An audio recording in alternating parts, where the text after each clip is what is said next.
450 runs were scored on the penultimate day of a run-filled LV County Championship contest between Sussex and Nottinghamshire at the Brighton and Hove Jobs.com county ground, with Alex Hales leading the way with an extraordinary and thrilling 100. The day opened half an hour late, with the visitors trying to take the last two first innings wickets of Sussex. The home side had resumed on 270 for 8 and still needed another 33 runs to avoid the follow-on. John Lewis thought that the best way to get those runs was to take on Stuart Broad, something he did rather well with some meaty blows, which was adding very valuable runs to a stand which had already put on 54 runs at the start of play. Rightly, it was left to Ed Joyce to hit the runs, which did indeed ensure that Nottinghamshire would be batting again next in this match. The Sussex skipper had resumed his innings on 104 and was continuing to go along very nicely.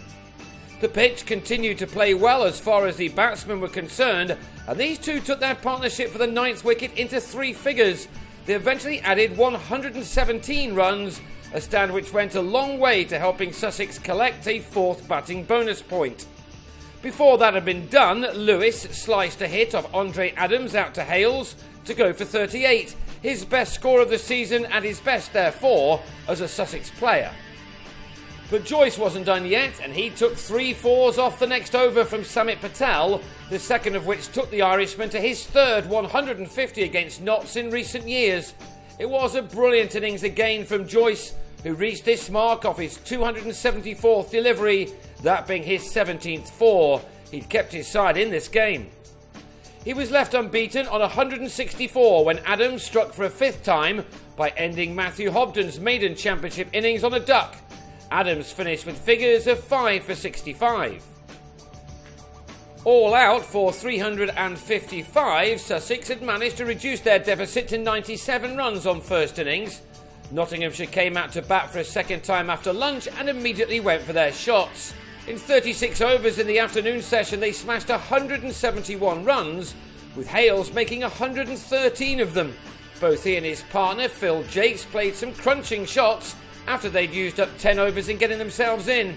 After that, the boundaries started to come thick and fast.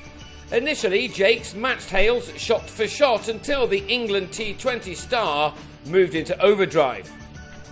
Yet he shouldn't have had the opportunity to do that. He was put down in the slips by Rory Hamilton-Brown off James Anion on 32, a miss which allowed Hales to play a truly remarkable innings. A crunching drive through the covers took him to his 50, just his 2nd of the summer. It had come off only 47 balls and he'd already taken his boundary count to 9.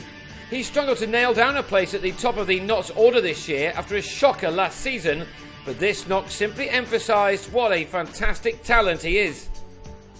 He now moved well ahead of Jakes, Hales dominating the scoring as Notts brought up the 100 in the 21st over. The Englishman had raced onto a score of 87 off 85 balls in an opening partnership worth 128 runs in 25 overs, Jakes' contribution to that being 39. The left-hander then dragged a ball from Chris Nash back onto his stumps, but only after he'd extended his side's lead to 225. In spite of that loss, Hales was able to get to his first-class 100 for a couple of years when he cut Luke Wells for his 16th 4. He'd needed only 96 balls to get to 3 figures in what was an innings of real dominance. Matt Pryor, a man who's hit some pretty fast hundreds in his time, applauded warmly from behind the stumps. He wasn't the only one to admire this innings. How to celebrate it? Well, Hales decided to attack some more. In the same over, he struck the first of his 6 sixes, a well-timed hit over mid-wicket. It had been an amazing session of cricket. Not often do you see a ton being made by one man in one session. Sussex finished the session off with a wicket of Michael Lum, who edged Hobden to Hamilton-Brown. Post-tea, if the afternoon hadn't been entertaining enough, Hales moved into express mode. None of the Sussex attack was spared from what was a brutal assault from the batsmen, who hit one maximum after another, some of them huge shots, which carried well over the boundary. It was explosive stuff from Hales, who raced to his 150. He got there off only 123 deliveries, his 3rd 50 coming off just 27. If ever a man had needed a confidence-restoring innings in the first-class game, it was Hales, and this was certainly that. It was simply magnificent, the latest wonderful knock in a game which has brought us a few. It won't surprise anyone to find out that Hales was out, aiming for another maximum. This time, though, he was held in the deep by Luke Wright. His 167 had used up only 133 balls. In 15 overs, he'd put on 82 runs with James Taylor, who now had to take over the mantle. Nottinghamshire had moved on to 283 for a lead of 380 when Patel threw the kitchen sink at a ball from Anyan and edged behind after adding 19 runs to his own brilliant first innings 100. Taylor now tried to add a few more before Chris Reed declared. Not an easy decision on a pitch which was still playing so well. For the fifth time this summer, Taylor was raising his bat on reaching a 50. This was not comparable to the innings of Hales, however. Taylor had needed 103 deliveries to reach his half-century, from which he'd found the boundary on 6 occasions. His side had scored their runs at 5 per over though, and that meant that Reed was going to be able to give his bowlers a few overs at the Sussex openers at the end of the day. Taylor ended unbeaten on 65 when Reed called his side in, with the score reading 336 for 4, made in just 67 overs. That set Sussex a target of 434 for what would be a memorable win.